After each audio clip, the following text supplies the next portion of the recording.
भाजपा एक साथ खाती है समरसता भोजन, यहाँ चाहे वाल्मीकि हो और चाहे ब्राह्मण हो। नमस्कार, एक बार फिर से आपका स्वागत है भारतीय जनमंच के इस चैनल में। आज हम दिमनी विधानसभा के किशनपुरा गांव आए हुए हैं और यहाँ पर लोगों के मन में क्या चल रहा है वो हमने जाना है। इसी दरमियान यहाँ पर हमें रास्ते में जो भारतीय जनता पार्टी के प्रचार प्रसारक में अग्रणी भूमिका निभा रहे हैं, जो कि तमाम कार्यकर्ता आप देख पा रहे होंगे, ये हैं। इनसे हम जानना चाहेंगे कि इस बार उनकी तैयारी क्या है और इस बार दिमनी विधानसभा में कमल के फूल को किस तरीके से सहारा देंगे।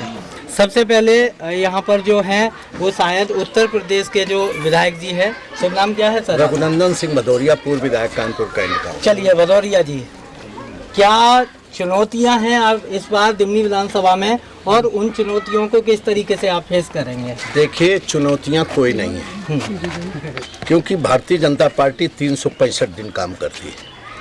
वो गरीब से लेके और अमीर तक साथ है। आज भारतीय जनता पार्टी, कल श्री भारत के प्रधानमंत्री नरेंद्र मोदी जी मुरैना में आए थे। कभी आज तक भारत का प्रधानमंत्री नहीं आए। एक सबसे बड़ी इस मुरैना के लिए लाभ, और दिमनी तो लगा हुआ है ना वहीं से।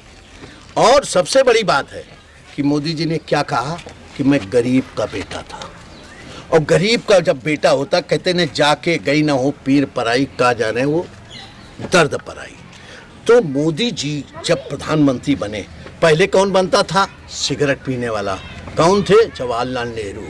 कपड़े कहाँ धुलने जाते थे? पेरिस। उनके इंदिरा गांधी, आप जानते हो, कुशल प्रमाण बताने की जरूरत नहीं है। उनके सारे विचार आचार आप भी जानते हो, हम भी जानते हैं। अच्छा, इस बार मुद्दे क्या हैं आपके?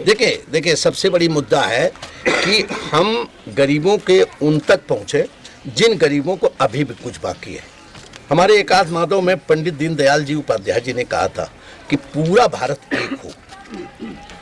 तो श्यामा प्रसाद मुखर्जी ने जान दी थी कश्मीर में, और उसके लिए वहाँ कश्मीरों की पंडितों की बहनों बेटियों की सरेआम इज्जत लूटी थी, उनके जमीनों पर कब्जा कर लिया था।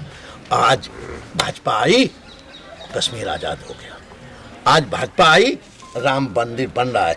आज भाजपा आई, एमपी में लाडली योजना, किसान योजना, शौचालय योजना, और आप ये क्या कहते हैं इसको, 5 लाख का बीमा योजना, गैस योजना, और लगातार जो व्यवस्था यहाँ पे है, आवास योजना। जब मैं पूछता हूँ तो मैं पूछता हूँ बत्ती किसने दी है?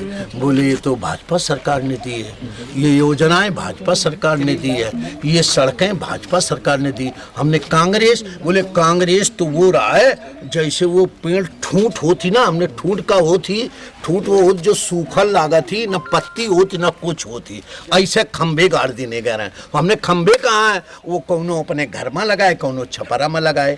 तो सबसे बड़ी बात है कि जहां मोदी आ जाए, अब कुछ नहीं, केवल मोदी।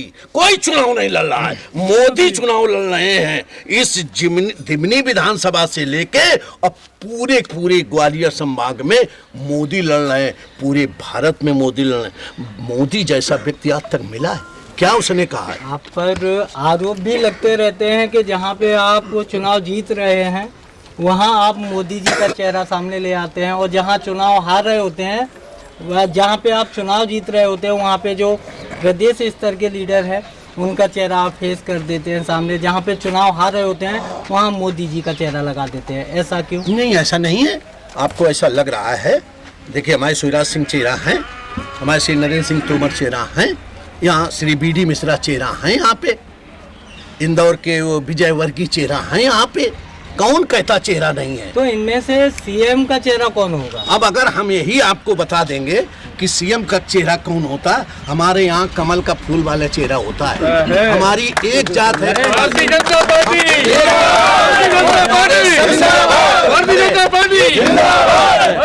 फूल का ही बनेगा, कोई आयातित नहीं बनेगा। हमारे यहाँ टिकट भी मिलती है तो छोटे कार्यकर्ता मिलती है। ये जो घूम रहे हैं, खरीद के टिकट लाए हैं, कौन लाए खरीद के? मायावती के पास क्या है? किसी को दिया है? मैं आपसे पूछना चाहता हूँ, एमपी में मायावती ने क्या दिया? आपका एक वीडियो हमारे पास है जिसमें आपने श्री नरेंद्र सिंह तोमर जी का जिक्र किया है सीएम बनने के लिए। हाँ। तो आखिरकार वो विचार किस तरीके से आया? क्योंकि हमारे दर्शक देखो, से जानना चाहते हैं। आप एक बताओ हर व्यक्ति चाहता है मेरा आदर्श, मेरा आदरणीय ये बने। मेरे भाव हैं, मैं कह रहा हूं नरेंद्र तोमर मुख्यमंत्री बने और बनेगी।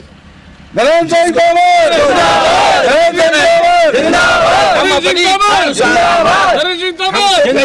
तो कहने गया, लेकिन एक बात तो सीधे सीधे शिवराज सिंह चौहान कह गए, मैं तो नहीं था जब कार्यालय को उद्घाटन, उन्होंने क्या कहा आप शायद हो, सुनो नरेंद्र तोमर बड़ी जिम्मेदारी निभाई। ये विधायक का चुनाव नहीं लड़ने आए हैं दिल्ली से, ये सीएम बड़ी जिम्मेदारी लेने आए। ठीक है, चलिए यहाँ पर हमारे साथ में जो दिमनी विधानसभा से जो सपोर्टर हैं भारतीय जनता पार्टी के, और उन्होंने काफ़ी काम यहाँ पर भारतीय जनता पार्टी के उत्थान के लिए किया है। उनका नाम है जितेंद्र तोमर जी, मंडी उपाध्यक्ष भी रहे हैं। उनसे थोड़ा जान लेते हैं कि इस बार दिल्ली में भारतीय जनता पार्टी के सामने लड़ाई सीधी टक्कर किसके साथ होगी? ये टक्कर किसी के साथ है ही नहीं, सीधी टक्कर कोई है ही नहीं। टक्कर तो तब होती तब कोई उनके समकक्ष होता। दूरी बहुत लंबी है, करीब 50,000 का आंकड़ा है, तो कोई टक्कर होती नहीं है। जब आसपास होती है, जब टक्कर मानी जाती है, 2-4 हजार से अगर हार जीत होती टक्कर बराबर में जो टक्कर लायक है नहीं। तो अभी जो हाथी जिसकी आप बात करते हैं या बोलते हैं, जो यूपी में खत्म हो गया, मायावती यूपी में खत्म हो चुकी, वो यहाँ एमपी में आकर के जिंदा होना चाहती हैं, कुछ भी नहीं हो। क्या आपको लगता है कि यहाँ पे बसपा और कांग्रेस बिल्कुल भी नहीं आ रही, आपके समक्ष कहीं भी नहीं खड़ी? नहीं, कहीं नहीं, दूर तक नहीं है। वो तो कहते हैं, दावा भी करते वो कहते हैं, वो उनकी अलग बात है, वो कुछ भी कहें, उनका तो काम ही यही है। वो तो ये तो कहते ही हैं, वो तो कहते हैं ना। अब आपको तो पता है कि बसपा और कांग्रेस क्या कर रही है। जब वो यूपी में इनका अस्तित्व खत्म हो गया, यूपी में नहीं रही, मायावती की खुद की अपनी सीटें वहाँ नहीं बचा पाई, यहाँ करके उनकी सीटें बनेंगी। अच्छा, कुछ क्षेत्रीय मुद्दे भी हैं, समस्याएं भी हैं। आज ही हम साहस के पूरा गांव गए थे, वहाँ पे जो सड़क, जो मूलभूत सुविधाएं होती हैं, उनका अभाव है। ग्रामीण जो हैं उन्होंने चुनाव का बहिष्कार किया है। तो यदि आप सरकार बनाते हैं या फिर आपके जो प्रतिनिधि हैं, वो प्रत्याशी हैं यहाँ से नरेंद्र सिंह तोमर जी, वो जीत कर जाते हैं, तो साहस के पूरा गांव में क्या उन लोगों को जिन्होंने बहिष्कार किया है इस बार, उनको सड़क मिल पाएगी कि वो आज़ादी के 75-76 वर्ष बाद भी मरहूम रहेंगे सड़क से? सड़क के लिए काम पूरा हो चुका है। मैं वहाँ का सरपंच हूँ, ये सरपंच से बात मैं बताऊंगा। हाँ जी, बताइए। नरेंद्र सिंह तोमर जी ने वहाँ पर डंबर सड़क PWD से गिट्टी तक वहाँ से काम चालू हो गया है। आपने देखा नहीं है, यहाँ तरह से सीधे चले जाइए। साहसपुरा की बात, साहसपुरा तरह से लेके साहसपुरा तक, वो भी माननीय नरेंद्र सिंह तोमर ने PWD से रोड को वहाँ तक वो गिट्टी पूरा काम हो चुका है, डंबर रह गया डलने के लिए। अरे वो दुई खेत की बात है, वही बात है। आप ये बताइए, 1 मिनट आप ये बताइए, 1 मिनट, आपको मुरैना जाने के लिए इतनी बढ़िया सड़क बन गई, और अगर एक बीच का गांव वाला कह दे, सड़क है, 1 मिनट, बीच का गांव वाला कह दे कि यह सड़क यहाँ से घुमा दे, तो वो घूमेगी। आपकी बहुत अच्छी बात, मैं समझ गया, वही यहाँ पे। और सुनिए, हमारे साथ का मामला है, चौड़ी सड़क पक्की सड़क है क्या?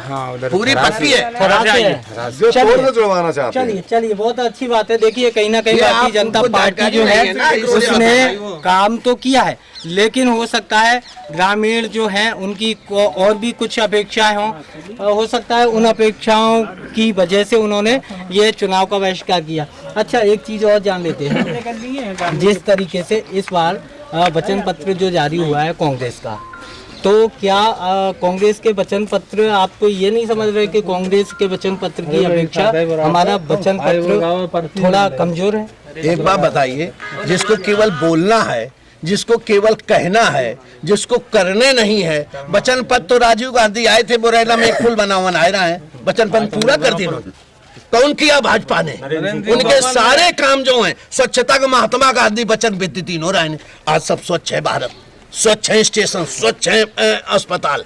आप क्या क्या बताएं, पटेल जी को किसने दिया? आज भीमराव अंबेडकर को प्रधानमंत्री जी का, जो हमारे अटल बिहारी ने भारत रत्न दिलाया था। हमारे यहाँ रामनाथ कोविंद कानपुर वाले, आज कानपुर सब जान गए, उनको राष्ट्रपति बनाया। और ये मुर्मुन जी हैं, आदिवासी हैं, महिला भी हैं, अनुसूचित भी हैं, जनजाति की हैं। भाजपा एक साथ खाती है समरसता भोजन। यहाँ चाहे वाल्मीकि हो और चाहे ब्राह्मण हो, एक साथ बैठेगा। न ठाकुर लिखा जाएगा, न ब्राह्मण लिखा जाएगा, न वाल्मीकि। रामासरे रघुनंदन, प्रवीण जी, सरमन जी, लखन जी, राम जी, विश्वामित्र जी, ये लिखा जाता है। भाजपा एक ऐसी है कि चाय वाले को प्रधानमंत्री बना सकती है। चाय वाले से जिक्र आया, अम्बावत की अगर स्थिति देखी जाए तो चाय की बहुत सारी गुमटियाँ बनी हुई हैं। वहाँ पर यातायात की जो है सड़क नहीं है, यातायात काफ़ी जाम लगता है। तो क्या हम आशा करते हैं कि इस बार मध्य प्रदेश की सरकार इस तरीके के जो जाम लगते हैं उनमें कहीं ना कहीं उनमें सुधार करेगी? एक बात बताइए, बाईपास रोड चालू है। हम तो ये चाहते हैं लोगों के खाते में पैसा जो डल चुका है। आज है चैनल ना, आपका आज जैसा चैनल हो जाए। क्या आप आज जैसा चैनल अकेले अभी बना सकते हैं? आज वाला आज तक विश्व का नंबर 1 आज तक आप बना देंगे? नहीं बनाएंगे। मेहनत करेंगे ना, बनेगा, उससे आगे जाएगा। जो सड़क है एक दिन में नहीं बनेगा, एक दिन बनेगा। सारी होगी। माँ भी बच्चा पैदा करती है 5, 1 2 3 4। देवकी नंदन जब पैदा हुए हैं वो 8 में पैदा हुए हैं। आप चिंता मत करो। ये भारत राजनीति नहीं करता है। भारत का हर कार्यकर्ता केवल राष्ट्र समर्पित है। मेरे लिए पहले राष्ट्र है, पहले सेवा है। सबकी सेवा करेंगे, जो बचा सारा काम होगा। चिंता न करो। आप अपने चैनल से कह दो भदौरिया जी कह गए, कुछ भी नहीं।